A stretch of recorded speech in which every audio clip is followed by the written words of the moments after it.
नमस्कार, खबर 1 मिनट देख रहे हैं आप। आपके साथ मैं हूं शिप्रा झा। इस बुलेटिन में हम आपको दिखाते हैं हर खबर की पूरी विश्लेषण सिर्फ और सिर्फ 1 मिनट में। तो चलिए शुरू करते हैं खबरों का सिलसिला। झारखंड में जामताड़ा के बाद देवघर साइबर अपराधियों का सबसे सुरक्षित ठिकाना बन गया है। पुलिस जितनी तेजी से कार्रवाई कर रही है, साइबर अपराधियों का नेटवर्क यहां उतनी ही तेजी से फैलता जा रहा है और ठगी के लिए नए नए पैतरे आजमाए जा रहे हैं। पुलिस ने एक बार फिर 18 साइबर अपराधियों को गिरफ्तार किया है, जिनके पास से 29 mobile, 42 SIM card, 8 ATM card, 7 passbook, 1 POS machine और 1 लैपटॉप बरामद किया है। गिरफ्तार शातिर अपराधियों में एक CSP संचालक भी शामिल है, जो 20% कमीशन के आधार पर ग्राहकों का डाटा साइबर अपराधियों को देता था। रवि रंजन गुजरात जामनगर साइबर सेल में जो सनद दर्ज हुआ उसके आधार पर गिरफ्तारी हुई। झारखंड का जामताड़ा लंबे समय से साइबर अपराधियों का गढ़ बना हुआ है।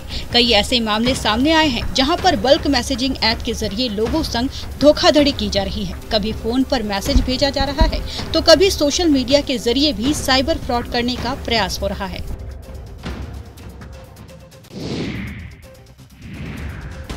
बिहार में शराबबंदी है। 5 साल हो चुके हैं कानून बने, लेकिन तस्कर हैं कि बाज नहीं आ रहे। लखीसराय में पुलिस ने एक ट्रक को पकड़ा। ट्रक के अंदर सीमेंट के बोरे के बीच छिपाकर शराब लाई जा रही थी। गुप्त सूचना पर बढ़ैया पुलिस ने बढ़ैया थाना के पास कार्रवाई की। जब ट्रक को जांच के लिए रोका गया तो पुलिस वाले हैरान रह गए। ट्रक में सीमेंट के बोरे के बीच शराब छिपाकर रखी गई थी।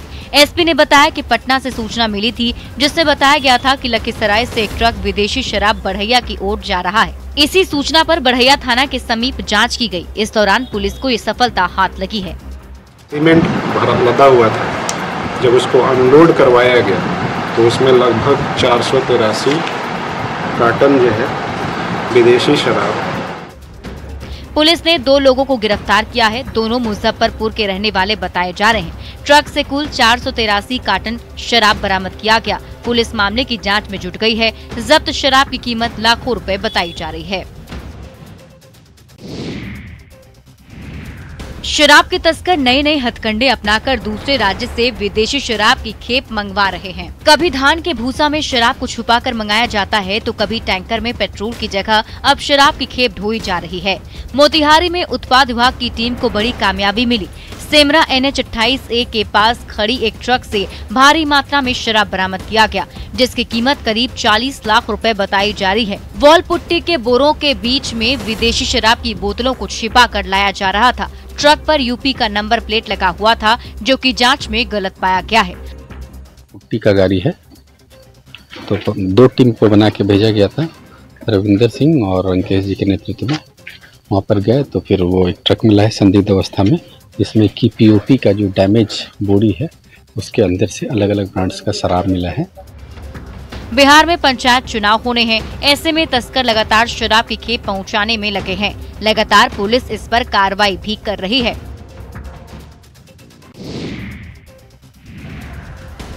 रैगिंग पर रोक है, इसको लेकर कड़े कानून बनाए गए हैं, लेकिन फिर भी इस पर रोक लगाना मुश्किल हो रहा है। रिम्स में एक बार फिर रैगिंग की घटना सामने आई है। हॉस्टल नंबर 4 में रैगिंग को लेकर छात्रों के 2 गुटों में भिड़ंत हो गई, जिसमें जूनियर और सीनियर छात्रों के बीच जमकर हाथापाई हुई। बीच बचाव करने आए गार्डों को भी छात्रों ने नहीं बख्शा, जिसके बाद जमकर बवाल हुआ। हालात इस कदर बेकाबू हो गए कि एहतियातन पुलिस को बुलाना पड़ा और कैंपस में पुलिस की तैनाती कर दी गई है। बताया जा रहा है कि सत्र 2019 के छात्रों की सप्लीमेंट्री परीक्षा खत्म होने के बाद जूनियर छात्र जश्न में डूबे थे। हॉस्टल में शोर शराबा हो रहा था, जबकि PG के छात्रों की परीक्षा सिर पर है और हंगामा की वजह से उन्हें दिक्कत हो रही थी, जिसको लेकर विवाद बढ़ गया। हालांकि इस मामले में अब तक किसी भी पक्ष की ओर से बरियातू थाने में शिकायत नहीं की गई है।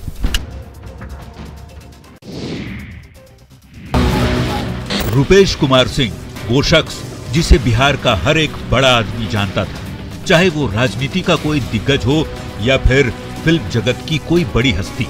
लेकिन जब उस शख्स की हत्या हो गई तो बिहार की सबसे तेज मानी जाने वाली पटना पुलिस को ये पता लगाने में 8 महीने लग गए कि रुपेश को कितने लोगों ने गोली मारी थी। सिर्फ ऋतुराज के ही पिस्टल से गोली निकली थी या सौरभ के पिस्टल से भी गोली चली थी। 12 जनवरी 2021 को। तब पूरा बिहार हिल गया था जब ये खबर आई कि पटना एयरपोर्ट पर तैनात इंडिगो के स्टेशन हेड रुपेश सिंह की हत्या कर दी गई है। मामला हाई प्रोफाइल था तो जांच में पूरी पुलिस टीम जुट गई। एसआईटी का गठन हुआ, 50 से अधिक लोगों से पूछताछ हुई और करीब 600 मोबाइल नंबरों के कॉल डिटेल तलाशे गए। ठेकेदारी से लेकर जमीन विवाद तक हर एंगल से जांच हुई।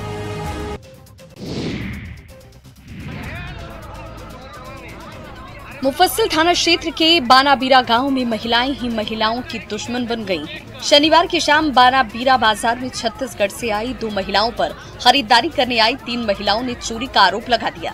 धीरे धीरे भीड़ जुट गई और इसी दौरान आरोपी महिलाओं ने दोनों महिलाओं को पकड़ा और उनके बाल काट दिए। छत्तीसगढ़ से रोजाना ही लोगों का सिमडेगा में आना जाना होता है। शनिवार को बानाबीरा में बाजार लगा था, वहां छत्तीसगढ़ से 3 महिलाएं पहुंची थीं। इनमें से 2 की गोद में छोटे बच्चे भी थे, जबकि बाजार में खरीदारी करने आई 3 महिलाएं एक होटल में खाना खा रही थीं। आरोप है कि छत्तीसगढ़ से आई महिलाओं ने होटल में खा रही महिलाओं में से एक का पर्स चोरी करने का प्रयास किया और वो पकड़ी गईं। चोरी का आरोप लगाने वाली तीनों महिलाओं ने उनकी चप्पल से पिटाई शुरू कर दी और कैंची से इनके बाल काट दिए गए। इस दौरान भीड़ में मौजूद पुरुषों ने भी उनका साथ दिया। गोड्डा में छेड़खानी के आरोपी की ग्रामीणों ने जमकर पिटाई की और फिर गले में जूते की माला और चेहरे पर काले चूना पोतकर पूरे गांव में घुमाया गया। पथरगामा के पथरिया गांव की ये घटना है। पथरगामा थाना के पथरिया ग्राम में महिला से छेड़खानी का ये मामला है, जहां आरोपी को ग्रामीणों ने पकड़कर जमकर पीटा। आरोपी फुदेश्वर यादव को जूतों की माला पहनाकर गाँव में घुमाया गया। सूचना पर पुलिस पहुंची और आरोपी को पकड़कर थाने ले गई। पीड़िता ने थाने में बताया कि आरोपी ने रात में उसके घर में घुसकर छेड़खानी की कोशिश की। वहीं आरोपी फुदेश्वर यादव की पत्नी किरण देवी ने थाने में आवेदन देकर बताया कि उनके पति शराब पीने गए थे। जब वो घर लौट रहे थे तो फंटूस यादव, अमृत यादव सहित कई अन्य 5 लोगों ने पति के साथ मारपीट की और 1 लाख का जुर्माना लगा दिया। मामले में पुलिस ने आरोपी सहित 3 लोगों को पकड़ लिया है। सच क्या है, इसकी जाँच की जा रही है।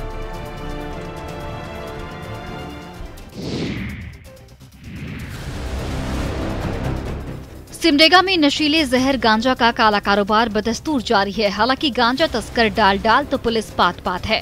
पुलिस ने पिछले कुछ महीने के अंदर तस्करों के पास से 1726 किलो गांजा जब्त किया है, जिसका अंतर्राष्ट्रीय बाजार में मूल्य करोड़ों में है। साथ ही 26 नशे के सौदागरों को भी गिरफ्तार किया है। सिमडेगा पुलिस का दावा है कि किसी भी कीमत पर नशे के सौदागरों को बख्शा नहीं जाएगा। जिला अंतर्गत बोलबा थाना की पुलिस ने नशे के सौदागरों के विरुद्ध 2 दिन पहले ही बड़ी कार्रवाई की है। अंतर्राष्ट्रीय स्तर पर गांजा की तस्करी में संलिप्त 2 लोगों को गिरफ्तार किया गया है। 1721 किलो गांजा के साथ कुल 26 शातिर गांजा तस्करों को धर दबोचा है और बाहर 12 वाहन भी जब्त किए गए हैं। जिला स्तरीय अपराध नियंत्रण अभियान के लिए चलाए जा रहे वाहन चेकिंग के दौरान कार्रवाई की गई। बोलबा थाना गेट पर वाहन चेकिंग लगातार की जा रही है।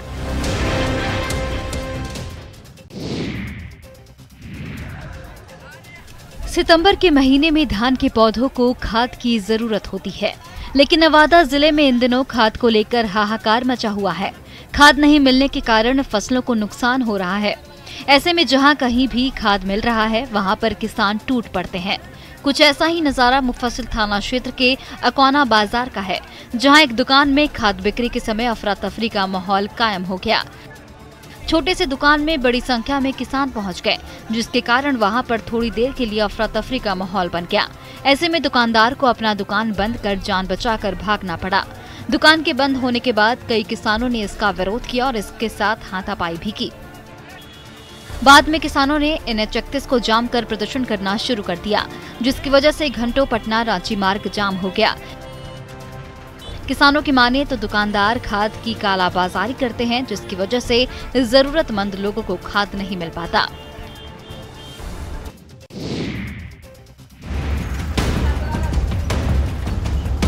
राष्ट्रीय स्तर पर स्वच्छता रैंकिंग में अपना स्थान बेहतर करने की कोशिश में दरभंगा नगर निगम प्रशासन जी तोड़ मेहनत का दावा कर रहा है।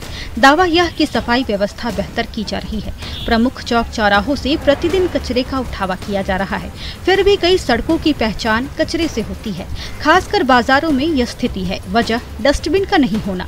डस्टबिन नहीं होने के कारण छोटे दुकानदार सड़कों पर ही कचरा फेंक देते हैं। लहेरियासराय इलाके में कई जगह पर सड़क किनारे कचरों का अंबार लगा दिखाई देता है। सड़ांध वाले गंध से एक तरफ आम लोगों को आने जाने में परेशानी होती है, वहीं स्थानीय दुकानदार को दिन भर इसी बदबू के बीच रहना पड़ता है। इसके अलावा सड़क किनारे फेंके कचरे में आवारा पशु अपने चारे की खोज में कचरों को चारों ओर बिखेर देते हैं। इससे और ज्यादा परेशानी बढ़ जाती है। हर दिन कचरा का उठावा नगर निगम द्वारा नहीं किया जाता है, जिससे कचरे के बदबू के कारण महामारी का खतरा बना रहता है। रांची के हटिया डैम का जलस्तर इस वर्ष लोगों को सुकून दे रहा है। मानसून में हुई अच्छी बारिश के कारण करीब 10 वर्षों के बाद हटिया डैम का जलस्तर 33.5 के करीब पहुंच चुका है। इससे उम्मीद है कि इस डैम पर निर्भर रहने वाली शहर की करीब 2 लाख की आबादी को गर्मियों में पानी की समस्या से जूझना नहीं पड़ेगा। लगभग कई सालों बाद पहली बार हटिया डैम का जलस्तर सेफ जोन पर पहुंचा है। आपको बता दें कि 25 फीट पर जलस्तर के पहुंच जाने पर सेफ जोन कहा जाता है। वहीं स्थानीय लोगों की माने तो राजधानी की आधी आबादी को इसी डैम के पानी पर निर्भर रहना पड़ता है। लेकिन पिछले कई वर्षों से डैम में पानी नहीं होने की वजह से राशनिंग की जाती रही है, जिससे लोगों को सप्ताह में 2 दिन ही पानी मिल पाता था। लेकिन इस बार पानी डैम में भरा है, जिससे उम्मीद है कि अब गर्मी के दिनों में भी राशनिंग नहीं होगी। हालांकि यह आगे वर्ष के पानी की खपत पर निर्भर करता है। झारखंड में दरअसल इस साल मानसून शबाब पर दिखा। लगभग सभी जिलों में इस साल खूब बारिश हुई है।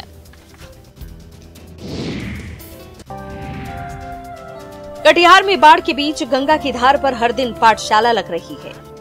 मनिहारी के कई इलाके पूरी तरह से गंगा नदी की बाढ़ के जद में है। दूर दूर तक सिर्फ और सिर्फ पानी ही पानी नजर आता है। लिहाजा पहले कोरोना और अब बाढ़ की वजह से बच्चों की पढ़ाई ठप है।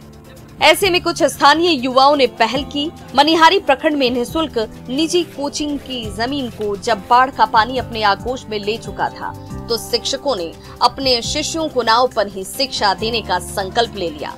बाढ़ आने के बाद भी गांव में निःशुल्क कोचिंग चलाने वाले ये युवक अपनी भूमिका के साथ डटे हुए हैं और इसीलिए मनिहारी मारालैंड बस्ती में गंगा में ही नाव पर पाठशाला चालू हो गई है और अब नाव के जरिए ही शिक्षा के इस लौ को जलाकर रखना चाहते हैं। दरअसल यहाँ सैकड़ों की संख्या में विस्थापित परिवार हैं। एकमात्र सूखा स्थान यही है जहाँ लोग रह भी रहे हैं और बच्चों की पढ़ाई भी हो रही है।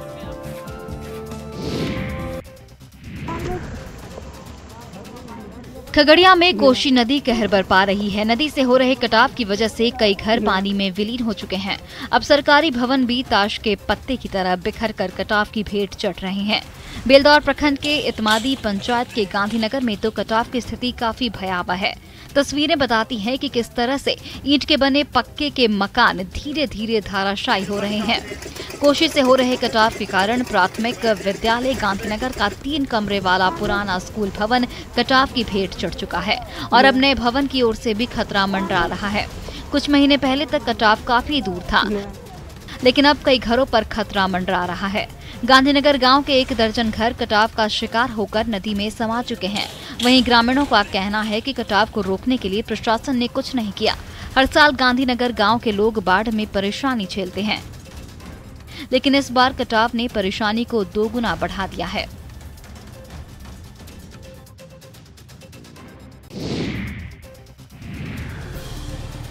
बगहा में बाढ़ का पानी निकल चुका है। अब बारिश और नदियों के तांडव से बचने के लिए सरकारी आस को छोड़कर दोनों क्षेत्र के लोगों ने खुद अपनी सुरक्षा करने का फैसला लिया। इसके लिए श्रमदान से विभिन्न गांवों में बांध का निर्माण किया गया, लेकिन लगातार बारिश की वजह से नदियों में उफान के बाद ये बांध टूट गए। जब आपदा प्रबंधन विभाग ने इस मामले में संज्ञान नहीं लिया, तो लोगों ने अपने हाथों में कुदाल थाम लिया। बीते सप्ताह में आए बाढ़ का पानी कम होने के बाद लोग श्रमदान से दर के बांध की मरम्मत में जुट गए हैं। बताते हैं कि बाढ़ से अधिकांश बांध कमजोर हो गए हैं। जल संसाधन विभाग की तरफ से जिन गांव की अनदेखी की गई है, वहां स्थानीय लोगों ने श्रमदान से काम करना शुरू कर दिया है। यहाँ पहाड़ी नदियों ने सड़क, पुल, पुलिया सभी को बर्बाद कर दिया है और दोन के इलाके से बाहर निकलने के लिए कोई रास्ता नहीं बचा है। ऐसे में ग्रामीण खुद ही काम में जुट गए हैं।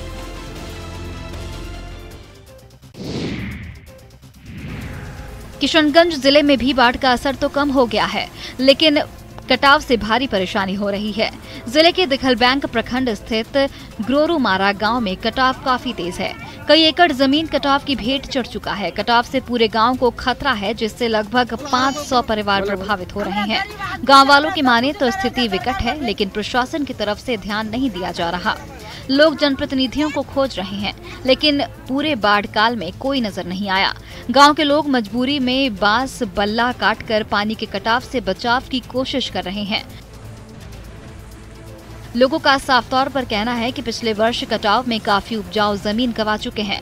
इस बार भी अगर ध्यान नहीं दिया गया तो भारी क्षति होगी। एक बार आया तो हम लोगों को भरोसा देकर के गया, आज तक अभी नहीं आया। किशनगंज जिले के दिखलबैंक प्रखंड में कनकई नदी हर साल कहर बनकर आती है। 2 महीने तक लोग बाढ़ से परेशान रहते हैं और फिर कटाव का दंश झेलना मजबूरी है।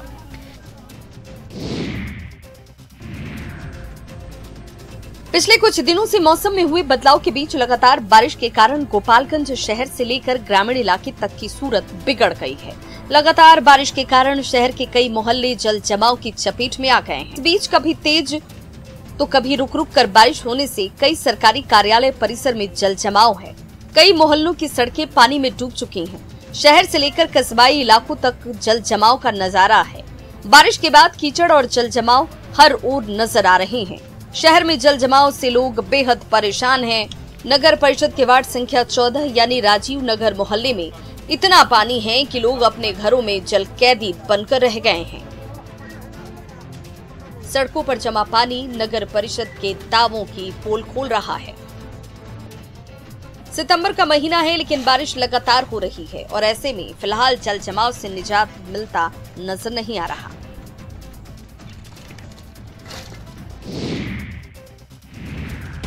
वैशाली सदर अनुमंडल अंतर्गत भगवानपुर थाना क्षेत्र के बहलोलपुर में पुलिस ने छापेमारी की, जहां से मिनी गन फैक्ट्री का खुलासा हुआ। ये गन फैक्ट्री मुर्गी फार्म के पास चल रही थी। छापेमारी के दौरान पुलिस ने फैक्ट्री में निर्मित 37 जिंदा कारतूस, 5 आग्नेयास्त्र बरामद किए हैं, जिसमें 1 राइफल, 1 बंदूक और 3 देसी कट्टा शामिल है। वहीं मिनी गन फैक्ट्री से पुलिस ने 1 लेथ मशीन भी जब्त की। साथ ही एक आरोपी अरविंद कुमार उर्फ गुलटेन को गिरफ्तार किया। माना जा रहा है कि पंचायत चुनाव को देखते हुए मिनी गन फैक्ट्री में सक्रियता बढ़ गई थी। गिरफ्तार हुआ शख्स पहले भी शराब कांड का आरोपी रह चुका है। स्थानीय लोगों के मुताबिक गिरफ्तार अरविंद का इलाके में दहशत है, अक्सर हर्ष फायरिंग किया करता था। दोनों अपराधकर्मी को भी पूर्व में आपराधिक इतिहास रहा है। मारपीट के केस में वांछित रहे, शराब के केस में वांछित रहे। पुलिस के मुताबिक लंबे समय से मिनी गन फैक्ट्री का संचालन हो रहा था, जिसकी गुप्त सूचना मिलने पर कार्रवाई की गई। पुलिस अपने इस कार्रवाई को बड़ी सफलता बता रही है।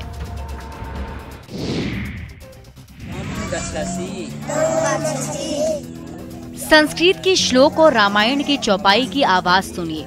जहानाबाद जिले के काको प्रखंड क्षेत्र में रतन बिघा महादलित टोले की ये तस्वीर है, जहां महादलित टोले में धार्मिक कर्मकांड की शिक्षा दी जा रही है। एक पेड़ के नीचे जमी ये पाठशाला अपने आप में एक महत्वपूर्ण पढ़ाई का केंद्र है। महादलित परिवार के छोटे छोटे बच्चे काफी आसानी से संस्कृत भाषा के श्लोक का उच्चारण करते हैं। दरअसल गांव के ही जयदेव मांझी यहाँ पढ़ाते हैं, जिन्होंने संसाधनों की कमी के बावजूद संपूर्ण नाद संस्कृत विश्वविद्यालय से आचार्य यानी MA के समकक्ष की डिग्री ली है और अब अपने समाज के बच्चों को मुफ्त में भारतीय संस्कृति का ज्ञान बांट रहे हैं। जयदेव बताते हैं कि कभी कभी वे पुरोहित का कार्य भी कर लेते हैं। भले ये पाठशाला किसी गांव की आम पाठशाला की तरह लगती हो, लेकिन यहाँ भारतीय सनातन संस्कृति की शिक्षा बच्चों को दी जा रही है, जिससे कम उम्र में ही दलित बच्चे भी धर्म का ज्ञान अर्जन कर रहे हैं।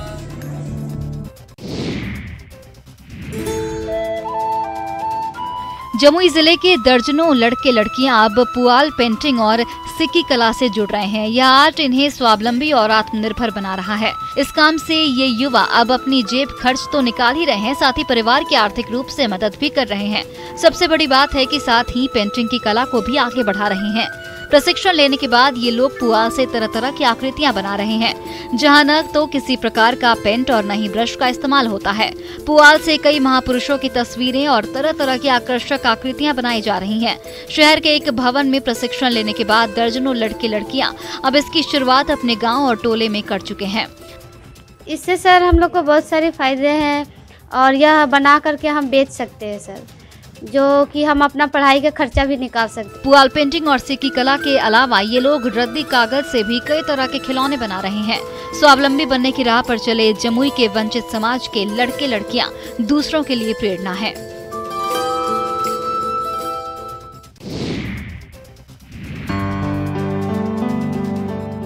कटिहार में कोरोना काल में बेरोजगार हुए युवाओं के लिए प्लास्टिक रस्सी की फैक्ट्री वरदान साबित हो रहा है और अप्रवासियों को घर में रोजगार मिल रहा है। इलाके में प्लास्टिक रस्सी की फैक्ट्री की शुरुआत होने से स्थानीय मजदूरों के साथ साथ बड़ी संख्या में अन्य प्रदेशों में काम करने वाले मजदूरों को रोजगार मिलने से सभी खुश हैं। दरअसल नए उद्यमियों के दम पर कोरोना काल के बाद कटिहार में फसियाटोला में एक प्लास्टिक रस्सी की फैक्ट्री की शुरुआत की गई है और पारंपरिक उद्योग से हटकर यह उद्योग तेजी से ऊंचाइयों को छू रहा है। कभी बाहर अन्य प्रदेशों में काम करने वाले तकनीकी मजदूरों का इसमें बहुत बड़ा योगदान है।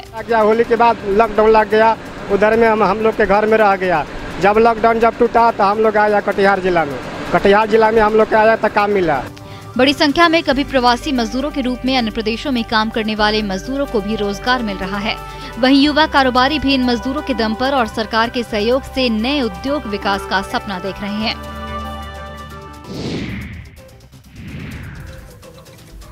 बैटल ऑफ चौसा यानी चौसा का युद्ध या चौसा की लड़ाई के नाम से जिसे अब तक इतिहास की किताबों में पढ़ते रहे, उसे अब आर्ट गैलरी के माध्यम से भी समझा जा सकेगा। भारत में मुगल सम्राट हुमायूं और सूरी साम्राज्य के संस्थापक शेरशाह सूरी के बीच 482 वर्ष पूर्व 1539 ईस्वी में हुई लड़ाई का चित्रण युद्ध स्थल पर किया जाएगा। ग्रामीणों को उम्मीद है कि इस ऐतिहासिक मैदान के दिन बहुरेंगे। इसे पर्यटक स्थल के रूप में विकसित करते हुए कई तरह के नए निर्माण का दिशा निर्देश दिया गया है। जिला प्रशासन की पहल पर युद्ध स्थल को ऐतिहासिक धरोहर के रूप में विकसित किया जा रहा है। चौसा की लड़ाई मुगल सम्राट हुमायूं और अफगान शेरशाह सूरी के बीच एक उल्लेखनीय सैन्य लड़ाई थी। ये 26 जून 1539 को चौसा में बिहार में बक्सर 10 मील दक्षिणी पश्चिमी में लड़ा गया था। शेरशाह विजयी हुआ था और खुद फरीद अल दिन शेरशाह का ताज पहना था। और फिलहाल इस बुलेटिन में अभी के लिए बस इतना ही, लेकिन न्यूज़ 18 बिहार झारखंड पर खबरों का सिलसिला लगातार जारी है।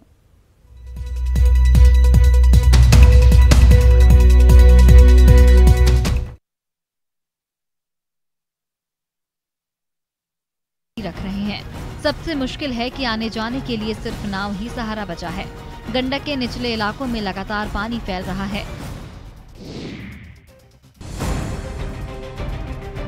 बगहा में गंडक नदी के जलस्तर में रिकॉर्ड गिरावट दर्ज की गई है। वाल्मीकि नगर गंडक बराज से फिलहाल 2,20,000 क्यूसेक पानी का डिस्चार्ज हो रहा है। बरसात के दिनों में ये जलस्तर सामान्य माना जाता है। जलस्तर में गिरावट से निचले इलाकों में पानी निकलना शुरू हो गया है। इसके साथ ही गंडक नदी में नाव का परिचालन भी शुरू कर दिया गया है। रात थोड़ा मिला है, पानी ज्यादा आया हुआ था, पानी से सब लोग तबाह थे। अब थोड़ा थोड़ा पानी घट रहा है, अब थोड़ा थोड़ा एथी हो रहा है। इसके पहले 2 दिन गंडक के साथ साथ सिकहरना नदी जमकर कहर बरपा रही थी। इलाके में हुई भारी बारिश के बाद सिकहरना नदी के जलस्तर में बढ़ोतरी ने नई मुसीबत खड़ी कर दी थी। लौरिया गोनौली मुख्य मार्ग पर बाढ़ का पानी आ गया था। बावजूद इसके लोग पानी के बहाव में जान जोखिम में डालकर आवाजाही कर रहे थे, जिससे खतरा बना हुआ था। हालांकि अब स्थिति सामान्य है।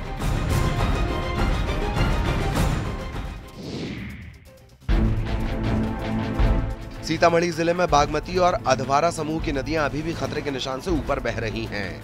नदियों के जल स्तर में अचानक आई वृद्धि का असर भी दिख रहा है। सीतामढ़ी के जिला मुख्यालय डुमरा के ग्रामीण इलाकों में पानी पहुंच चुका है। लखनदेई नदी का पानी किसानों के खेतों में पहुंच चुका है और सैकड़ों एकड़ में लगी धान की फसल को नुकसान पहुंचा रहा है। सबसे बड़ी बात है कि किसान 2 बार धान की बुआई कर चुके हैं, लेकिन बार बार पानी आने की वजह से फसलें डूबी जा रही हैं। सीतामढ़ी जिले में बागमती और अधवारा समूह की नदियां पेट सफा, हर रोग दफा।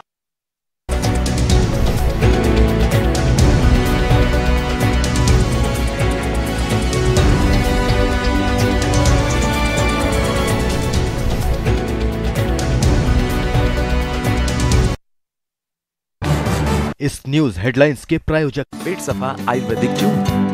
पेट सफा, हर रोग दफा।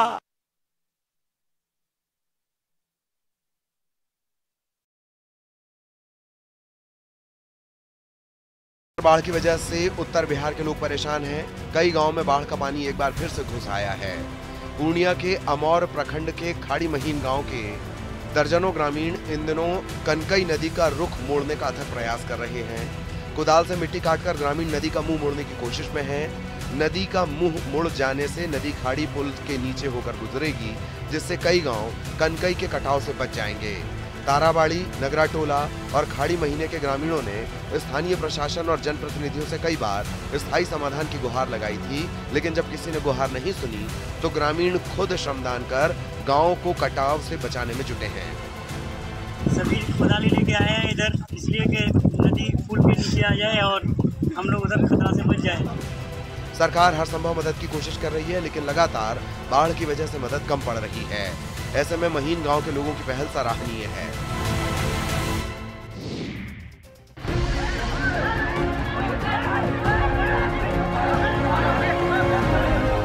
सिंगाहा के पंचायत भवन के बाहर ग्रामीणों की ये भीड़ जुटी थी। कोरोना से बचाव के लिए लोगों को वैक्सीन की खुराक लेनी थी, लेकिन उन्हें उम्मीदों का टीका तो नहीं मिला। हाँ, एएनएम ने चप्पल जरूर बरसाई।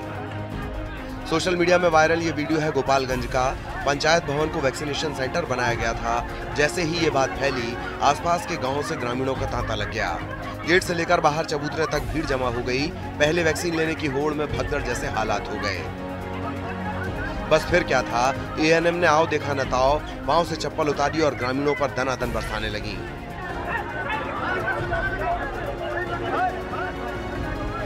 एएनएम की करतूत से भीड़ का पारा चढ़ गया और आग बबूला ग्रामीण एएनएम पर टूटने लगे। इसी बीच किसी ने यह तस्वीर कैद कर ली और फिर सोशल मीडिया पर डाल दी। हालांकि आरोपी नर्स की पहचान नहीं हो सकी है।